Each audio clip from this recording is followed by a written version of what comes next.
how important is financial literacy? Financial literacy is something which is desperately needed within the UK, just generally. But financial literacy is generally quite low.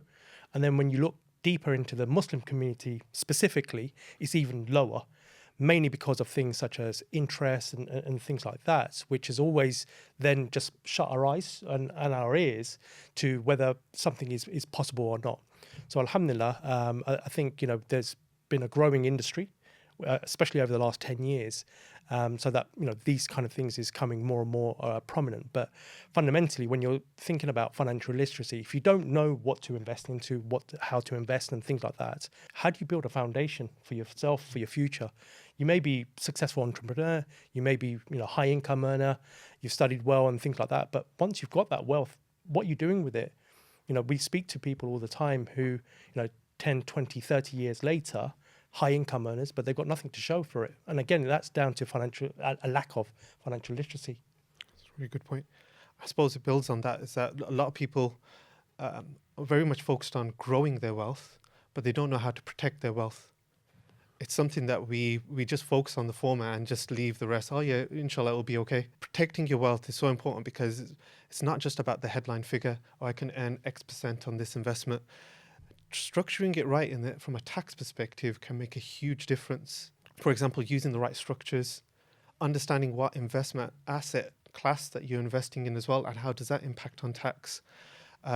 Because you might think that you're investing in a great asset to earn lots of money, but what you actually receive in your pocket is much less.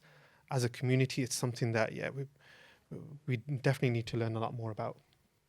And what about when it comes to wills? I don't want to think about it.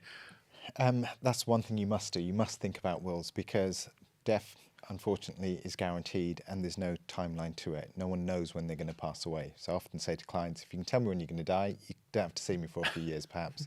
But no one can give that guarantee. But when you spoke about financial literacy and the fact that this is a Muslim money expert channel, as it were, in reality, financial literacy is for Muslims and non-Muslims. It applies to everyone. But the problem is that for the non-Muslim, they can take financial literacy from everywhere. But the Muslim has to have that Islamic element. So a non-Muslim may write a simple will. And it's important because Abul talks about growing wealth, making it work for you. Razwan talks about protecting wealth. From the will's point of view, I look at it not just protecting it for yourself, but for your future generations, for your children, and perhaps even grandchildren. And then there's the Sharia aspect to it. So, yeah. Yeah, absolutely.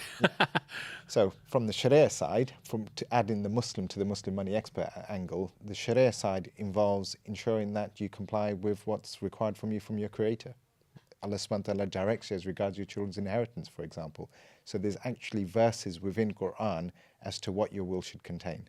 So that's where the Muslim aspect is needed, because you won't get that from a conventional law firm, for example. So just so we understand, so our listeners and viewers understand this, you can have, under UK law, have your will distribute any way you want.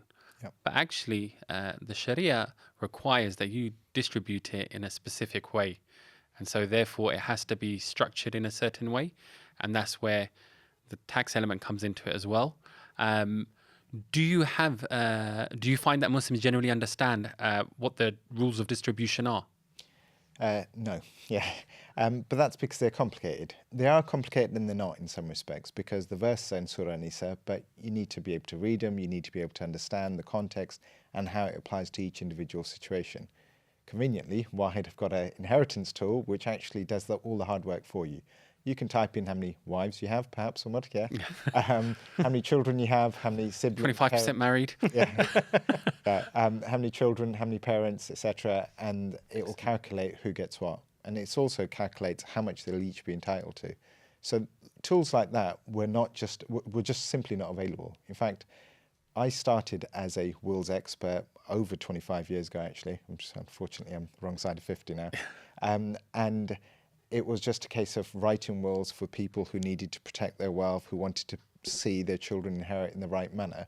And then I came across Islamic wills, and there's a complete system to it. So, but these tools weren't available. I had to work out what happens if I die. What does my wife get? What do my children get? Whereas now, it's simple as going onto the website and logging in. Brilliant. I mean, not to scare anyone, but if you don't do it, you're actually doing a disservice and you're taking from the right of your inheritors because that wealth no longer belongs to you.